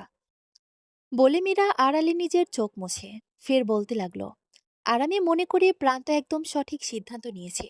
যে মেয়ে কখনো তাকে সন্তানের মুখ দেখাতে পারবে না, তাকে কেনই বা কেউ ভালোবাসবে? এটুকু বলেই থেমে যায় মীরা। আর এদিকে আদিত্য একের পর এক চমক সামলাতে ব্যস্ত। মনে মনে প্রান্তরের উপর প্রচণ্ড ক্ষোভ জন্মে আদিবের। ফের দুজনের মধ্যে নীরবতা বিরাজ করছে। মীরা নিঃশব্দে কেটে যাচ্ছে আদিবের আড়ালে। তারপর কিছু সময় কেটে যায়। মীরা নিজেকে সামলে নিয়ে বলল, জানেন স্যার, বিষণ্ণ বিকেলের অনুজ্জ্বল আলো চোখে পড়তে মনে হয় হৃদয়ের ঘুমন্ত যন্ত্রণাগুলো যেন হঠাৎ জেগে ওঠে। আরও প্রাবল্য হয়ে হানাহানি শুরু করে দেয় মনে। বড় অদ্ভুত। আমরা কি সত্যি ভুল মানুষকে ভালোবেসে কষ্ট পাই স্যার? নাকি যাকে ভালোবাসি তাকে ভুল বুঝে? অকারণে অতি চিন্তায় নিজেদের হৃদয় ক্ষত বিক্ষত করি। যে মানুষটির জন্য পরিবারকে উপেক্ষা করে হয়েছে, নিজের সমস্ত সাহস দিয়ে ভালোবাসার দায় কাঁধে তুলে নিয়েছি, সেই মানুষটির সামান্য অবহেলা তো বুকের ভেতর ছুরির ফলার মতো বিঁধে যায় স্যার। আর সেখানে আমাকে তো একদম তার জীবন থেকে ছুঁড়ে ফেলে দিয়েছে। এতদিন তার আচরণে অনুরাগহীনতা, কথায় অদ্ভুত শুষ্কতা, আগ্রহের দ্রুত বিলুপ্তি, সবকিছু যেন দৈনন্দিন অভ্যাসে পরিণত হয়েছে। তারপর এখন, তারপর যে মেয়েটি নিজেকে শক্ত মনের পাথর ভেবে বাঁচত, সেই মেয়েটিও মাঝরাতে নিস্তব্ধতায় নিঃশব্দ হাহাকারে ভেঙে পড়ে। অঝোর অশ্রুতে নিজের ভেতরের সমস্ত দৃঢ়তা ধুয়ে যায় চোখের জলে। আদিব হুট করে গাড়ি ব্রেক কষে। আদিবের আকস্মিক কাজে একটু ভয় পেয়ে যায় মীরা। আদিব সেদিকে না তাকিয়ে গাড়ির দরজা খুলে বের হয়ে যায়। তারপর অন্য পাশে গিয়ে মীরার পাশের গাড়ির দরজা খুলে বলল, বের হয়ে আসুন, পাশে একটা লেক আছে, ওখানে কিছুক্ষণ বসে গিয়ে, বলে আদিব চলে যায় রাস্তা পেরিয়ে। মীরা ধীর পায়ে গাড়ি থেকে নেমে আদিবকে অনুসরণ করে লেকের পাড়ে যায়। মীরা একটু অবাক হয় লেকটা দেখে। লেকের পাড়ের চারপাশে ভিঙ্গরাজ সহ আরো নানান রঙের ঘাসফুলের সমারোহ। মীরা তো লেকটার সৌন্দর্য দেখে মুগ্ধ। আদিবকে লেকের পাড়ের পানিতে পা ডুবিয়ে বসে। মীরাকেও আসতে বলে আদিব। মীরা গিয়ে বসতেই আদিব ওর দিকে একটা ভৃঙ্গরাজ ফুল এগিয়ে দেয়। মীরা হেসে ফুলটা হাতে নিয়ে বলল, থ্যাংক ইউ। জানেন, আগে কত যে এই ফুল দিয়ে হাতে আংটি বানিয়ে পড়েছি। আদিব ওর কথা শুনে হাসে। তারপর বলে, জানেন মীরা, ভুল মানুষকে ভালোবেসে ঠকে যাওয়া পাপ না। পাপ হলো সেই ভুল মানুষের কৃতকর্মের জন্য নিজেকে দোষী ভাবা। ওই লোকটা যদি সত্যি আপনাকে ভালোবাসতো, তাহলে যত খারাপ পরিস্থিতি আসুক না কেন, সে আপনাকে ছেড়ে যেত না। কথাগুলো বলে থামে আদিব। মীরা ওর দিকে তাকিয়ে ক্ষীণ হেসে বলল, কি আর বলি বলুন, সবই কপাল। আর সবার কপালে কি আর ভালোবাসা জোটে? যে আমাদের মন, আমাদের কষ্ট বোঝে না, তাকে হারানোটাই কিন্তু আমাদের জীবনের সবচেয়ে বড় পাওয়া। মিস মীরা। মীরা কিছু বলল না। আদিব ফের বলল, কেউ ভেঙে দিলে দুঃখ পাবেন, কিন্তু নিজেকে ভাঙতে দিবেন না। কারণ এই পৃথিবীতে কেউ কারো দুঃখের ভাগ নেয় না। মনে রাখবেন, আপনি আপনার সবচেয়ে বড় শক্তি। আপনার অনুপ্রেরণায় আপনি নিজেই। ভুল থেকে শিক্ষা নিয়ে নিজেকে ওই হিসেবে গড়ে তুলুন। মীরা হাসার চেষ্টা করে বলল, হ্যাঁ, তাই তো করছি। এই জীবনে মীরা নামের মেয়েটার কারো ভালোবাসায় জড়াবে না, কারো ভালোবাসার আশাও করবে না, বলে মীরা লেকের পাড় থেকে উঠে পড়ে। লেট হচ্ছে স্যার, বাসায় যেতে হবে। আদিবও উঠে দাঁড়ায়। তারপর হুট করে আদিব মীরার বা হাতটা টেনে নিয়ে ওর আঙ্গুলের বৃঙ্খরাজ ফুলটা বানিয়ে রিংটা পরিয়ে দেয়। তারপর আদিব বলল, চলুন যাই। পুরো ব্যাপারটা মীরা স্বাভাবিকভাবে নিয়ে গাড়ি দিকে যাওয়ার জন্য পা বাড়ায়। আদিব ওর যাওয়ার পানে চেয়ে বলল, মনে করুন, আজ এই ভৃঙ্গরাজ ফুলের রিংটা পরিয়েই আপনার সম্মতিতে আমি আপনাকে অর্ধেক লিখে নিলাম আমার নামে। দুপুরের ঢাকা, রোদ এমনভাবে ঝুলে আছে যেন পুরো শহরকে ক্লান্ত করে ফেলেছে। রাস্তা জুড়ে গরমে থমকে থাকা গাড়ির লাইন, হর্নের শব্দ নেই বললেই চলে। সবাই যেন জ্যামের এই অনিবার্য ভাগ্য মেনে নিয়ে চুপচাপ দাঁড়িয়ে আছে। মীরার মুখ জানালার দিকে। চোখের সামনে ধুলো মেশানো রোদে দুলে ওঠা মানুষের ভিড়, রিকশার টুংটাং শব্দ, আর মাঝে মধ্যে গাড়ির ইঞ্জিনের শব্দ। তবুও তার মুখে কোনো কথা নেই। আছে শুধু নিস্তব্ধতা, নিজের ভেতরে ডুবে থাকা এক ধরনের ভাবলেশীন ক্লান্তি। আদিব স্টিয়ারিংয়ে হাত রেখে সামনে তাকিয়ে আছে। চোখে রাগ নেই, পৌঁছানোর তাড়াও নেই। আছে শুধু ওর মধ্যে এক ধরনের স্থিরতা। পুরো জ্যামটায় ওর মাথার ভেতরে নীরবতার সাথে তাল মিলিয়ে চলছে। মাঝে মাঝে আদিবের আঙ্গুল স্টিয়ারিং এর ওপরে করা রোদের তাপে শুকনো হয়ে ওঠা তালটা টোকা দেয়। কিন্তু তাতেও কোনো অস্থিরতা নেই ওর মধ্যে। গাড়ির ভেতরটা ভারী। এয়ার কন্ডিশনের হালকা শীতল বাতাসও যেন সে ভার কমাতে পারছে না। মীরা, আদিব দুজনেই পাশাপাশি বসে, এত কাছে, তবুও যেন দূরের দুটো আলাদা দ্বীপের মতো দূরত্ব বিরাজ করছে মীরা আর আদিবের মধ্যে। কারো মুখে কোনো শব্দও নেই। আছে শুধু একরাশ নীরবতা। অতপর জ্যামের যাত্রা শেষ করে মীরাদের বাসার সামনে পৌঁছালো আদিবের গাড়ি। আদিব গাড়ি থামায়। মীরা গাড়ি থেকে নেমে মিষ্টি এসে বলল, থ্যাংক ইউ স্যার। বিনিময়ে হাসলে শুধু আদিব। কোনো জবাব দিল না। কিছু সময় কেটে যায়। মীরা বাসায় যাওয়ার জন্য পা বাড়াতে আদিবকে পিছু ডেকে বলল, মিস মীরা, আপনি তাহলে কবে জয়েন করছেন চাকরিতে? আদিবের কথা শুনে মীরার চোখ মুখ উজ্জ্বল হয়ে যায়। ও উচ্ছ্বসিত গলায় বলল, আমার চাকরি ফাইনাল তাহলে? মীরার উচ্ছ্বসিত মুখ দেখে আদিবের ঠোঁটের কোণে এক চিলতে হাসি ফুটে ওঠে। ও বলল শান্ত গলায়, জি। আপনি চাইলে কাল থেকে চাকরিতে জয়েন করতে পারেন, যদি আপনার সমস্যা না থাকে তো। মীরা বলল, না না স্যার, আমার কোনো সমস্যা নেই। আমি কাল থেকেই জয়েন করব। আদিব বলল, আজ তবে আসি। বলে আদিব গাড়ি স্টিয়ারিংয়ে হাত দেয় গাড়ি স্টার্ট দেওয়ার উদ্দেশ্যে। তখনই মীরার কিছু একটা মনে পড়তেই ও তড়িঘড়ি করে শুধালো, আচ্ছা স্যার, আমি তো আপনাকে আমার বাসার অ্যাড্রেস দিইনি। তাহলে আপনি কি করে ঠিক লোকেশনে আমাকে পৌঁছে দিতে পেরেছেন বলুন তো? আমাকে তো কিছু জিজ্ঞেসও করেননি আপনি।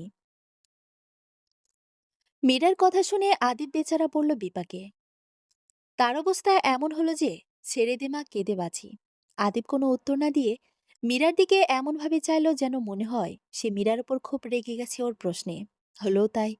আদিবের তাকানোর ভঙ্গি দেখে মীরা কিছুটা ঘাবড়ে গিয়ে আমতামতা করে বলল, আসলে আমি মানে। ওর কথা শোনার আর প্রয়োজন মনে করলো না আদিব।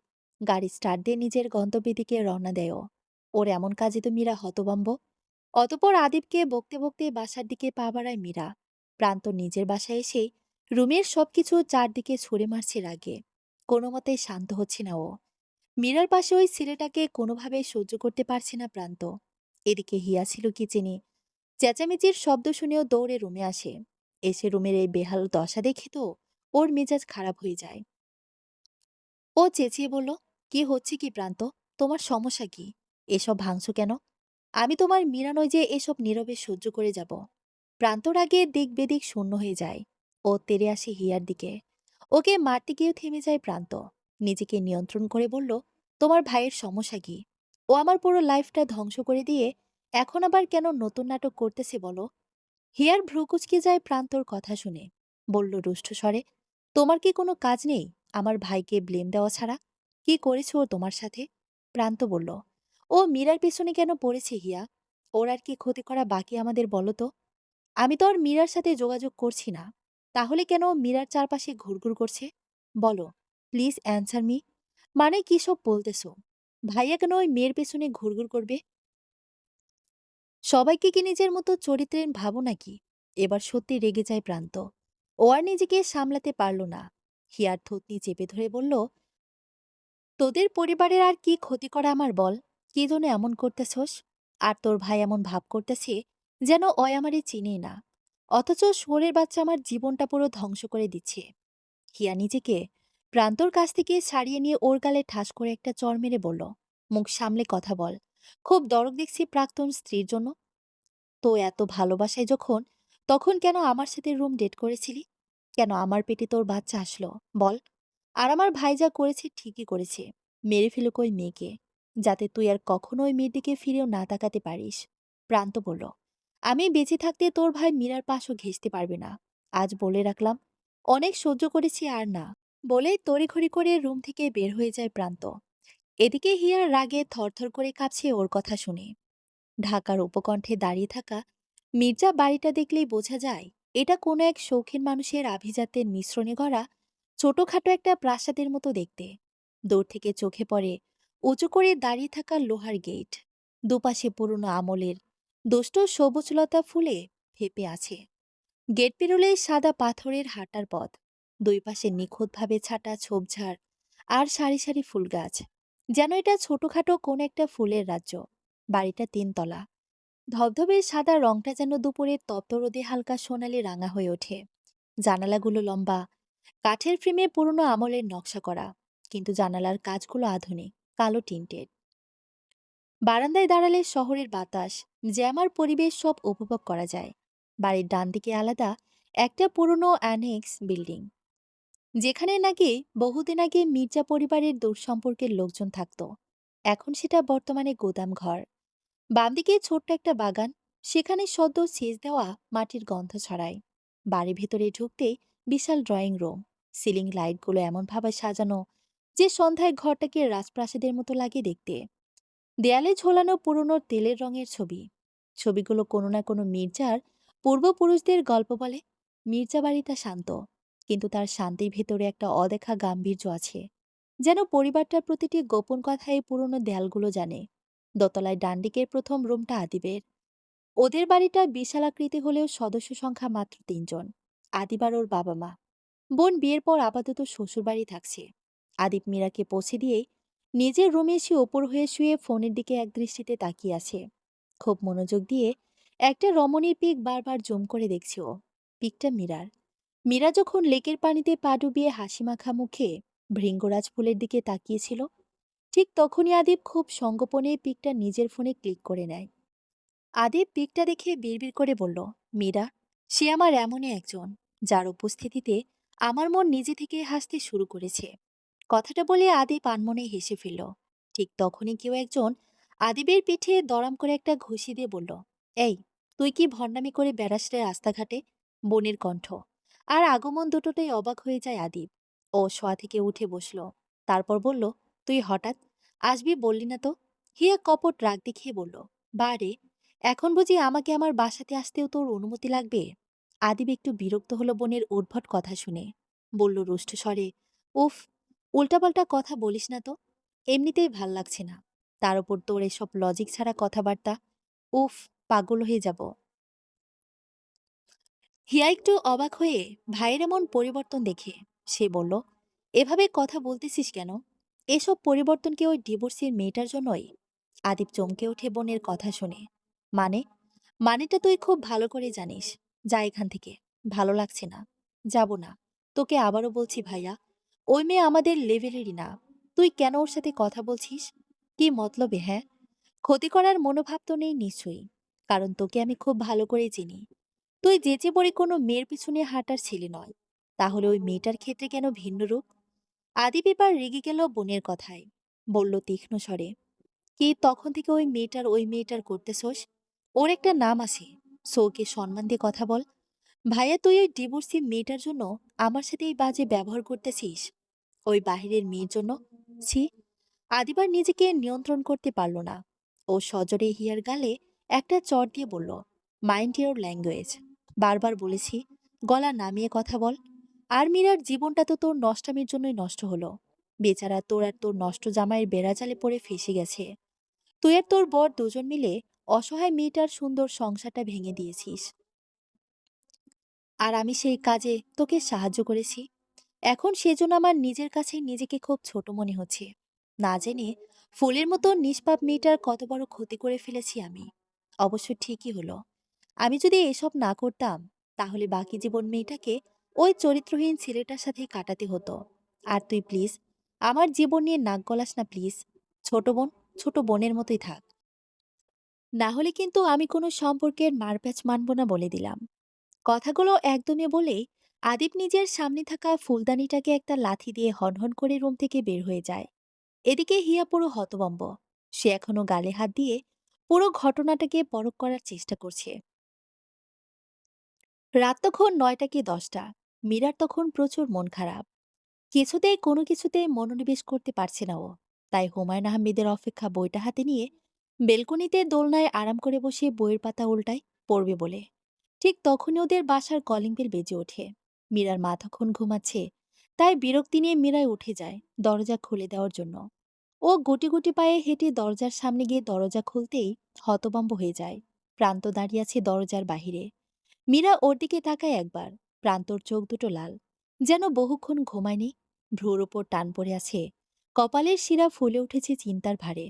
মুখটার ক্লান্তি আর অস্থিরতার চাপ এতটাই স্পষ্ট যে এক নজরে বোঝা যায় মানুষটা কোনো গুরুতর ক্ষতচিহ্ন নিয়ে ঘুরে ফিরে বেড়াচ্ছে যে নিজের মধ্যে। প্রান্তর চুলগুলো এলোমেলো, জামার বোতাম দু একটা খুলে গেছে, আর দুহাত কাঁপছে হালকা। দরজার ফ্রেমে ভর দিয়ে দাঁড়িয়ে আছে, যেন নিজেকে সামলানোই তার পক্ষে কঠিন হয়ে গেছে। মীরাকে চোখের সামনে দেখে প্রান্তকে ঝাপটে ধরে নিজের সাথে শক্ত করে। তারপর হু হু করে কান্নায় ভেঙে পড়ে ও। মীরাকে জড়িয়ে ধরে প্রান্ত ডুকরে কেঁদে যাচ্ছে। মীরা তো পুরো হতভম্ব প্রান্তকে এখানে এ অবস্থায় দেখে। ও তড়িৎ গতিতে প্রান্তকে নিজের থেকে ছাড়িয়ে জোরে জোরে নিঃশ্বাস নিতে থাকে। পরক্ষণে মীরা নিজেকে সামলে রুষ্টস্বরে বলল, কে চায় এখানে? প্রান্ত তখনও ঘোরের মধ্যে। ও স্বাভাবিক হতে পারছে না। বলল ভাঙা ভাঙা কণ্ঠে, মিরু, মিরু প্লিজ, আমাকে মাফ করে দাও। আমার অনেক বড় ভুল হয়ে গেছে। প্লিজ মিরু, আমাকে ক্ষমা করে দাও।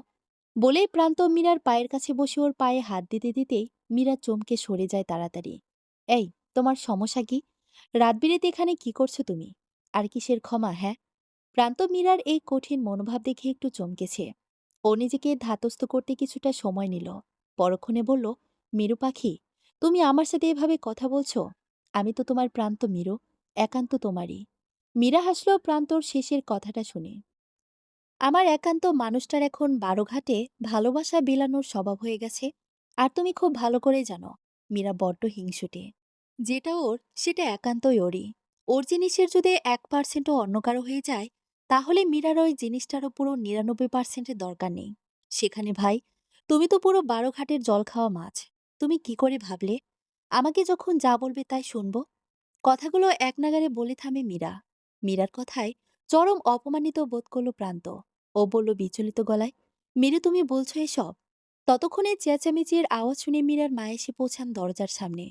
নিজেদের বাসার দরজার সামনে প্রান্তকে দেখে একটু অবাক হন মীরার মা। পরক্ষণে মীরাকে ফিরিয়ে নিতে এসেছে ভেবে খুশি হয়ে যান মীরার মা। উনি হাসি মুখে বললেন, আরে প্রান্ত, ভেতরে এসো বাবা। প্রান্ত শাশুড়ি মায়ের কথায় খানিকটা ভরসা পেয়ে পা বাড়াতে নিতেই মীরা হুঙ্কার দিয়ে বলল, খবরদার তুমি ভেতরে আসবে না। সকালে আমার চরিত্র নিয়ে কথা বলে রাতে এসেছো ফিরে নিতে।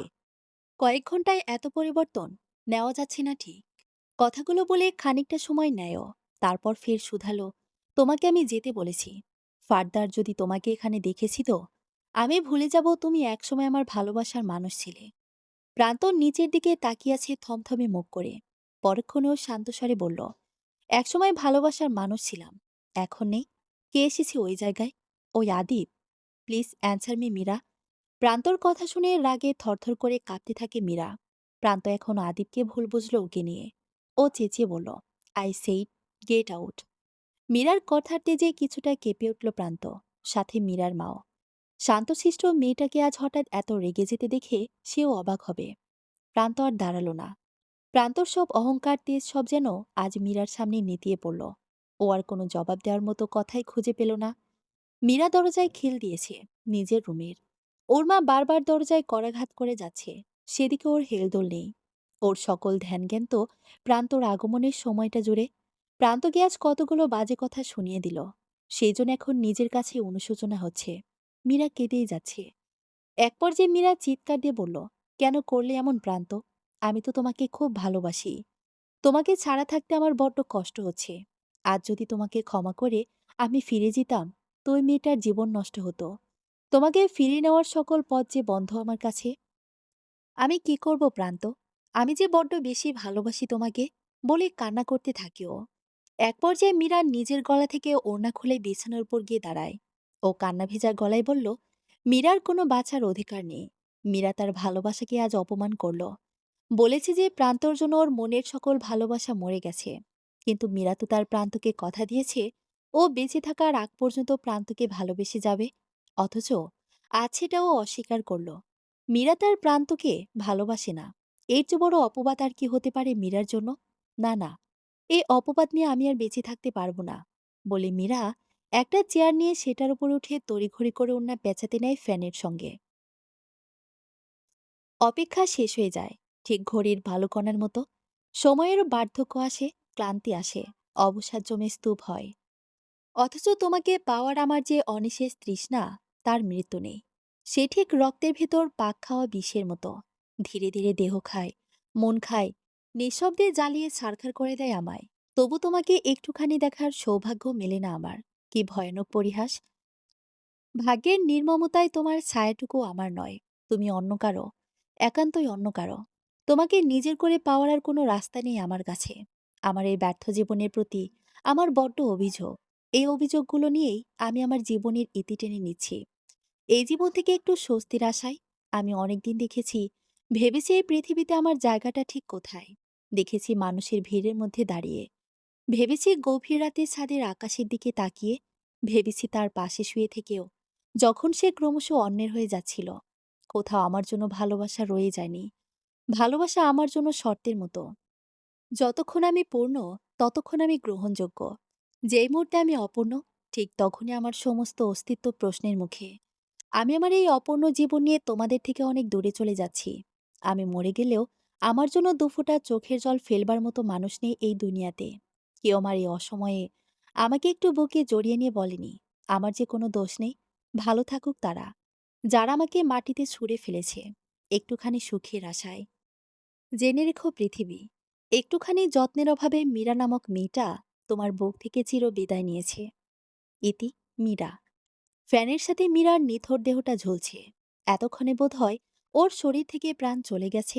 প্রান্ত সুসাইড নোটটা পুরোটাই পড়ে। ওর পুরো শরীর থরথর করে কাঁপছে। ও কি করবে?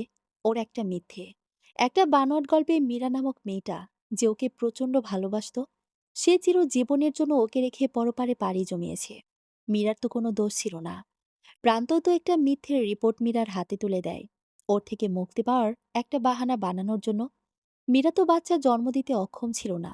তবুও মেয়েটা এই অপবাদ নিয়ে নিজের জীবনটা নিয়ে নিল। প্রান্ত ঠাস করে নিচে বসে পড়ল। ওর আর মীরার লাশের কাছে যাওয়ার সাহস হলো না। কিভাবে ও নিজের অপবিত্র হাতে মীরাকে ছোবে? হিয়ার ফাঁদে প্রান্ত এমনভাবে ফেসে গেছে যে প্রান্ত মীরার সাথে বেইমানি করতে বাধ্য হলো। মীরা তো জানতেই পারল না ও যে সম্পূর্ণ নির্দোষ। আদিব এসে পৌঁছায় মীরার বাসার নিচে। আর দেরি করতে চায় না আদিব। মীরার জীবনের সমস্ত কষ্ট দূর করে দিয়ে আদিব ওকে নিজের করে নেবে। এ নিয়ে আদিব কিছুটা নার্ভাস। ওর হাতে একটা চিরকুট, যেখানে লেখা, কোনো এক অনির্বচনীয় গোধূলি অবসরে যদি আমি আকস্মিক উচ্চারণ করি ভালোবাসি, তবে প্রতিদানে তুমি কি আমায় তোমার সত্তার এক বিন্দু সঙ্গ দেবে? দেবে কি তোমার নিবিড় অস্তিত্বের প্রান্ত ছুঁয়ে দেখার সামান্যতম অধিকার? বলতে পারো, নক্ষত্রের নীল শিরার জ্বলে ওঠা প্রেমের সেই দোর্মম আলো, তা কি তোমার চোখে প্রতিফলিত হবে আমার জন্য? আর আমি কি ছুঁতে পারবো তোমাকে? ঠিক ততটাই, যতটা স্পর্শে ভালোবাসার আর নিজের ভাষা খুঁজে পায়। মীরা, তুমি কি আমার ছন্নছাড়া জীবনটার সঙ্গিনী হবে? আদিব আরেকবার চিরকুটটার দিকে চোখ বুলিয়ে নেয়। তারপর সামনে তাকাতে হতভম্ব হয়ে যায়।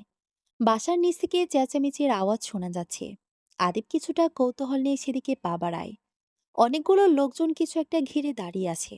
কারো আবার হাউমাউ করে কাদার শব্দে পরিবেশটা ভারী হয়ে উঠেছে। আদিব ভিড় ঠেলে কাঙ্ক্ষিত স্থানের দিকে চোখ যেতেই ওর আত্মা কেঁপে উঠল। একটা লাশের খাটিয়া পড়ে আছে উঠানের মাঝখানে। তার পাশেও ওর মা বসে হাহুতাশ করে কান্না করতেছে। প্রান্ত দূরে একপাশে বসে আছে। তার চেহারা একদম ফ্যাকাশে বর্ণ ধারণ করেছে। চোখে পানি নেই, মুখে কোনো কথাও নেই। শুধু একদৃষ্টিতে মীরার খাটিয়ার পানে চেয়ে আছে ও। আদিব ছুটে গিয়ে খাটিয়ার পাশে গিয়ে বসল। বারবার মীরা মীরা বলে ডাকছে আদিব। তবুও মীরা কোনো সাড়া দিচ্ছে না। আদিবের আর পরিস্থিতি বুঝতে অসুবিধে হলো না। আদিব প্রান্তর দিকে রক্তচক্ষু দৃষ্টিতে তাকাতেই খেয়াল করে ওর হাতে একটা চিঠি। আদিব ছুটে গিয়ে তো ছো মেরে প্রান্তর হাত থেকে চিঠিটা নিয়ে একদমই পড়ে শেষ করে। আদিব হতভম্ব। জীবনে প্রথম আদিবের চোখ বেয়ে জল গড়িয়ে পড়ে। ও চিৎকার করে বলে উঠল, আপনি আমাকে কিছুটা সময় ভিক্ষে দিতেন মীরা, আমি আপনার পুরো জীবনটা বদলে দিতাম এসব ক্ষুধার্ত হায়নাদের হাত থেকে। আপনি কেন এমন করলেন? বলে চিৎকার করে কান্না করে উঠল। ততক্ষণে কয়েকজন লোক এসে বলল, জানাজা শুরু হতে আর মাত্র কিছুক্ষণ বাকি, এবার লাশটা নিয়ে যেতে দিন। বলে কয়েকজন লোক মীরার খাটিয়া কাঁধে তুলে নেয়। আদিব সেদিকে মূর্তি ন্যায় তাকায় আছে। ও মীরার জন্য কিছুই করতে পারল না। এই আফসোসে ও সারা জীবন একটু একটু করে বিলীন হয়ে যাবে। ও বিড়বিড় করে বলল, আমি আপনার খুনিদের শাস্তি দিবই মীরা। পুনর্জন্ম বলতে যদি কিছু থেকে থাকে, তাহলে আমি আপনাকে এই শেষ সময়ে এসে অভিশাপ দিলাম। পরজন্মে আপনি আমার হয়ে জন্ম নিয়েন মীরা, একান্ত আমার হয়ে। সমাপ্ত।